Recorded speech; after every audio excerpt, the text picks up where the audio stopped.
from Barksdale to the chamber, and I know if I start naming things, I'm going to You're gonna miss forget somebody, things. 'cause we have a lot of The them. police jury, the Bossier Sheriff's Department, the city of Bossier, the city of Halton, the city of Benton. Just so many partnerships that we've developed and through with Superintendent Downey that we want to continue.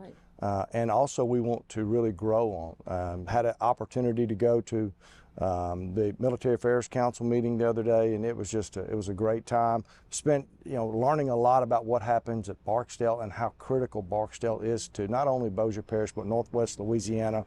And the main thing I took, Sonia, was how important Barksdale is to the United States of America. Absolutely, yes. And we are so proud to serve Yeah. their children, here in Bossier Schools. I think we take it for granted how much Barksdale means to the rest of the nation because we're just here and we see it and hear about it all the time. But really took a lot from that and proud of that opportunity. Well, when we come back, Superintendent-elect Jason Rowland is going to share his vision for Bossier Schools, his immediate priorities, and we're also going to talk about what the future looks like. So stay with us. This episode of On the Record with Bossier Schools is brought to you by Citizens National Bank. From checking and savings accounts to mortgage and refinancing, Citizens National Bank is here for all of your personal banking needs and is honored to be a proud partner of Bossier Schools. Welcome back. We are joining you from inside the one-room schoolhouse located in Benton's Town Square. And it's very symbolic to Jason because he's a history buff. And we can learn so much by learning from our past and applying it to our present and our future. Well, that's a good point, and we're glad to have this in Bossier Parish, and I think that it means a lot not only to Bossier Schools, not only to Benton, but to the entire district overall. And I love thinking about and reflecting on the things of the past because it is our past that we look back to understand where we are, but also to gain insight of where we can go from blackboards that no one sees or use anymore to the ring the bell to start the class, which we don't do. And the way education has changed over the years, the change is reflective in this room to where our students learn today. And so it's symbolic in that. Also with the leaders that have come before us, they are very, very important to me. We stand on the shoulders of great leaders that have held a position that we've been blessed with, and one of the guys on the Mount Rushmore is going to be Superintendent Mitch Downey, and the things that he's done have been just incredible. So we're going to take the past, understand where our present is, but then look and build to our future. Well, December 31st is officially Mr. Downey's last day. January 1st is officially your first day to become Bossier Schools' 15th superintendent. So we wanted to take the opportunity to just be able to let you share your vision with our parents, with our students, with our community members, and just talk about what 2024 looks like in Bossier Schools and beyond. Well, this is a little different as far as transition. In most instances, it's over the summer, and so this being a midterm break, an intercession, so to say, we don't probably have as much time for everyone to get acclimated to our position, to our way of thinking, and then maybe some of the processes that we're going to use. So we're going to work some this week. We're going to work next week to be ready to go when January 5th. When we land on January 5th, we want to be up and running through this transition, and it's going to take time. It's going to take time to get everything in place, and we understand that. And so we'll be patient, we'll be smart, but we also want to be efficient with the time that we do have. You're going to hit the ground running. You already have. And one of your first official acts of duty was to appoint Houghton Elementary Principal Andrea Spinney to succeed you in what's going to be the vacated Assistant Superintendent of Administration role. And one thing that you said when you made the announcement was she just has it. She does. She possesses the it factor. And you've heard it said we've all used that term, right? And you can see it in her. You can as she moves throughout the different things that she attempts to do, you can see the regalness of her, and she just has you can't buy it. I wish we could. It's just something that you have, and really, there's a lot of layers to leadership and how and what this is, but it's a contradictory leadership. All great leaders have things that are contradictory of each other. They are confident, but they're humble. So you have paradoxes of how that leadership style is, and Miss Spinney has those things. She's driven, and she's healthy. She is focused, but she's flexible. You see the paradox between those things. And so when you can identify somebody that really exhibits contradictory leadership styles, you can say they have it. They are surely going to miss her at Houghton Elementary. There was not a dry eye in the room when it was announced that she was going to be moving on to the district leadership position, but they certainly support her because she's been a strong leader. Come January 5th, when all the employees come back from holiday break, something that's important to you as one of your immediate priorities is to establish a teacher advisory council. Tell us more about that. Well, one of the things that we want to know is we want to have an open line of communication. We want things to be transparent. We want to have a good idea of what's going on. Sometimes, and even when I was principal or in our roles up here at the central office at the district level, sometimes we're the last to know, or people don't want to say anything for whatever reason. So we want to have a group that's transparent in nature, that will communicate with us to really tell us what's going on and have a good idea about some things. The teachers have great ideas too. It's not just the people that work in this building or in your building. They have great ideas, and we want to hear those and see what their perception is of how we can go and how we can grow. And so that's kind of that's our objective. It's not, it's not a time to come in. It's not a gripe session about everything that's wrong. We want to find out what we can do to make things even better, to be more efficient, and to be more effective. You've been in education for 31 years, and it's admirable that you do find great value in listening to others, because as you said, none of us have all of the answers, and this is a great way to be able to listen not only to teachers and employees, but also our families as well. And communication's a key part of that. Well, any organization, any strong organization, there's two foundational pieces that I believe is communication and collaboration. Every elite leader, though, they have a mindset of, and it's 3-2-1. I'm going to listen, learn, lead. And so when you embrace those type of leadership concepts, and you develop the contradictory leadership style of how you're strong on both ends of the paradox, that allows us to give leadership skills that first of all I have to own, and I have to be able to communicate, then to our directors and supervisors, and then they share with their staffs, and then to our principals, and they share with their staffs, and that all goes into the ability to professionally develop our employees to have a greater sense about what we do. And that's another priority of yours, is professional development. Let me ask you, and I'll ask you this question. When you go to the doctor's office, do you want your doctor to kind of just do a halfway job? No. If you meet with a lawyer, do you just kind of want him just to skim over some of the things that you're doing? Or do you want his best effort? Absolutely. Well, in my mind, teachers are true professionals, and we're going to develop the professional mindset. Just like I said to you, in this room years ago, when the teacher walked in the room, the students stood up. It was held with that much respect and that much integrity. And I want our teachers to feel that, but I want them to feel uber professional about what they're doing. And in that, we're called to give our best effort every day. Let's drill that down even more as far as the educational experience itself, and what that looks like for children who might have different learning styles, and the opportunities, the interests that we offer them at Bossier Schools. Well, that's a very broad question. Important part of what we want to do. One of the things I've always talked about, not only as a principal but here in this is what type of educational experience are we giving our kids? We want them to be excited about coming to school.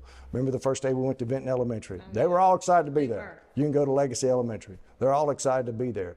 But what about in our middle and high schools? We want them to get up ready to go to school, and it's all about how we're going to engage them, how we're going to meet them where they are and take them where they need to go. And so the differentiation of how you approach how a student learns, how they are, how you get them excited, that's the most difficult part of teaching, right? Is to developing a skill set where you know how to meet that child, identify what triggers them to engage, and then providing that opportunity to do that. And so those are a lot of the things that we have to talk about and we have to develop among our staffs across the district. And it's not something that happens immediately, obviously. It's more long range. And you plan on also forming a long range planning committee. Yes, we've got to begin to talk about the future. Funny you say that today. This past Sunday, a guy at church walked up to me and said, well, we're fixing to really do you a favor. And I said, well, what's that? We're going to build 500 homes here and 250 homes here. And I said, we don't need to do that right now. And so we have to get out in front. The whole idea about the long range planning committee is that Bossier Schools is not reactive. We never want to be reactive. We want to be proactive. We want to be in front of growth. We want to be ahead of what's going on. We know that there's a lot of things that are coming down from our new governor. We want to be in front of them. Like we've said over and over again, we have to make sure that our culture, our educational experience is priority for our kids, that this is the other option. The private schools are not the option. This is the only option for our kids to go to school, or charter schools, or just whatever, or homeschools, or whatever else is out there. But our system is one of the elite systems in the state of Louisiana, and it's our job to make sure that our parents and our community understand the benefit of having an elite school system, that you get to live in that community. Having that positive mindset, yes, we may face challenges, but we can look at them more so as opportunities. No doubt. No doubt. Okay, so if you had to make a resolution for the new year for Bossier Schools, what would it be? That's a good question. You always ask good questions, Sonia. I sprung that one on you. I would say this. I want all of our employees, I would hope that our employees, and all of them are very important, they're very important, and our students and our community would embrace an infinite growth mindset. Now you might say, well, what does that mean? Well, anytime we have a new system that rolls out and we've just become comfortable with the old system, we don't want to change because we know, I don't want to learn anything else. Well, we don't want to be that way. We don't want to be stagnant. No. You don't grow when you're stagnant. We want to have a limitless mindset of growth in learning. From all the way from, I'm studying about some stuff right now that I want to know about, all the way to our kids, to our parents, to our communities, to our churches, everywhere. Embrace all that. We want to continue to go and continue to grow. Because we tell our kids the sky is the limit, so that goes for our parents, our employees, all of us as well. Yes, ma'am. Well, we are looking forward to you officially taking the helm on January the 1st. January 18th is when you will actually take the oath of office at the school board meeting. And by the way, there's going to be a meet and greet at 5 o'clock that afternoon on January 18th at Bossier Instructional Center, 2719 Airline Drive. Everybody's invited, and not only is it a meet and greet for you, but also we're installing new officers for the school board. Robert Bertrand is going to be our president in 2024. Creighton Cochran will be the vice president.